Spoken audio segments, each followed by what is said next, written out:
This is our Save My Piggies segment. And today, our first guest is Kay. Kay's joining us from Scotland. Kay kind of straddles the bar, so to speak, because she is also a nurse practitioner for over 40 years of experience, but she also has peripheral arterial disease. So, Kay, please share your story with us. Welcome. Thank you. And you'd think I'd know better. But when I first started with my symptoms, I was told it was my back. I was prescribed a wheelchair and told that they wouldn't operate because I was too high a risk, because I do have an autoimmune condition, lupus, SLE.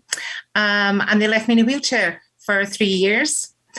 And then all of a sudden, my toes went blue. And when my toes went blue, they sent me to a vascular surgeon. I seen the vascular surgeon. He said it was my iliacs after some scans and ultrasound, etc. They took me down to theatre. And when I was on the table, they discovered that indeed it was my iliacs, but unfortunately it was also my aorta. And this particular vascular surgeon was not allowed to operate on aortas. And because of my other comorbidities, he basically marked me as palliative, sent for my husband, and told my husband to take me home. Right. Your iliac arteries, your aorta, they actually had restricted blood flow due to plaque buildup, correct? Yes. 100%. I was about 85 on one aorta. I mean, they never even put a wire through it, nothing. They just marked me as palliative and told my husband to take me home. So they pumped in the contrast fluid, which they do for better imaging to allow the doctors to see the arteries in clearer form. And they never even bothered to test to see that what they saw was something that they could maybe take a little time, chisel a little bit and poke through. No, absolutely not. I was woken up, brought round. I thought I had my stents and I thought I was all sorted. And then I was told that my husband was on his way, didn't understand why. And then the doctor came to the bedside and he basically told myself and my husband that there was nothing more that they could do. So, Kay, can I just ask you a question here? At that point, when you hear that news, you, I think, can either say, all right, you kind of crawl into the cave and, all right, I guess I am palliative, or you take up the charge on your own. Obviously, you took up the charge on your own. Share a little bit of that thought process with us, if you don't mind. No problem. I mean, the first 2 or 3 days I went into that cave and I curled up and I cried and I thought, this cannot be it just can't be my time. And then I crawled out the cave and I started to think, I need help. I need to find an answer. And I went online and I found The Way to My Heart. And I sat quietly and I watched a lot of the posts. And I watched a lot of what the doctors online in The Way to My Heart were saying. And I suddenly thought, this isn't the end. I need to fight this. And mentally, The Way to My Heart supported me. They got me out of that black cave. And then they got me ready to start fighting. And I did start to fight again. And the first thing that I had to do was to get out of that wheelchair and start to walk. My target for the first week, the first day was going to be 100 steps.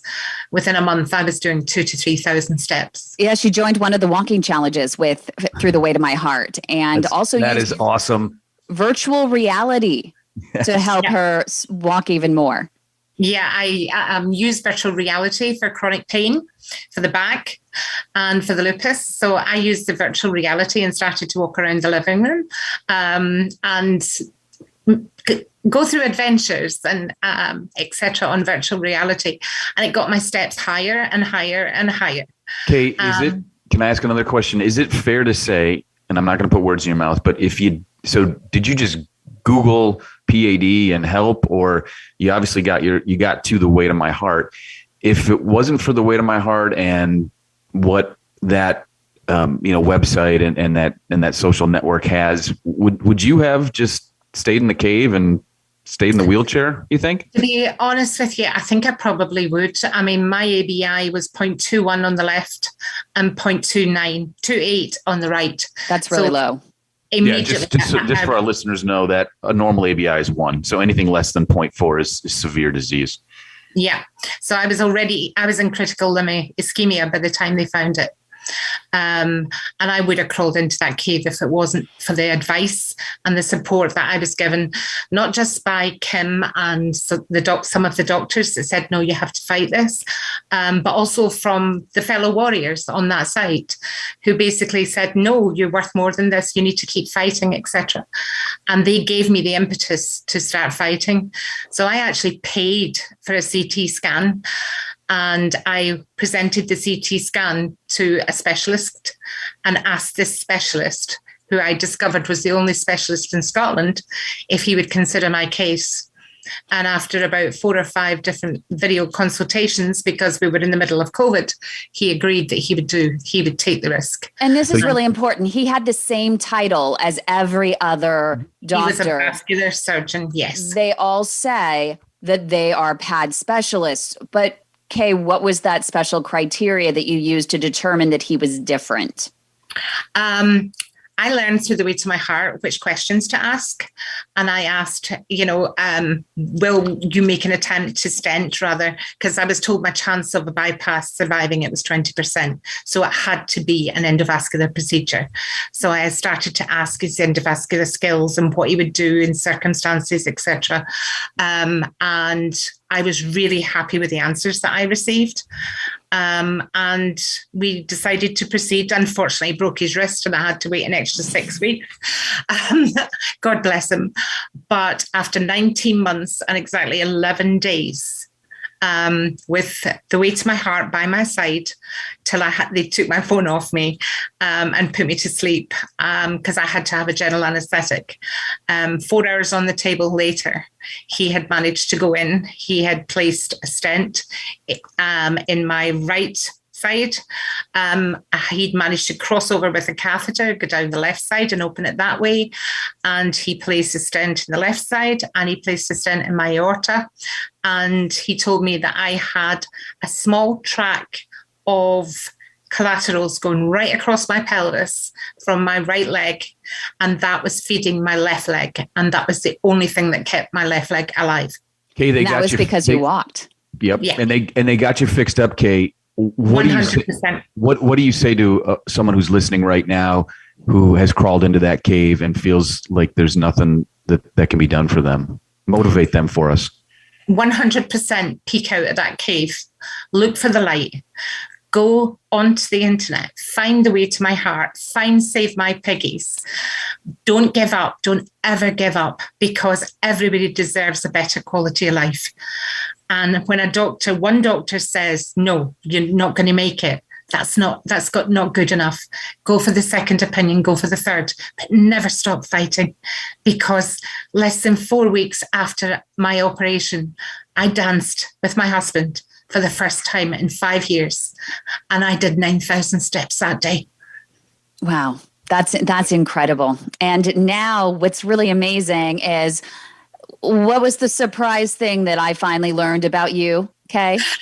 After we went through it all, I did actually say that I was a nurse practitioner in wound care and that I had a background in cardiovascular surgery and working in the theatres. And now she has helped thousands of patients through the Way to My Heart prevent their own amputations as well. Really incredible story. Any final thoughts? The only thing I would say is 100% I'm paying it forward. And I will always pay it forward with the Way to My Heart, because they saved my life.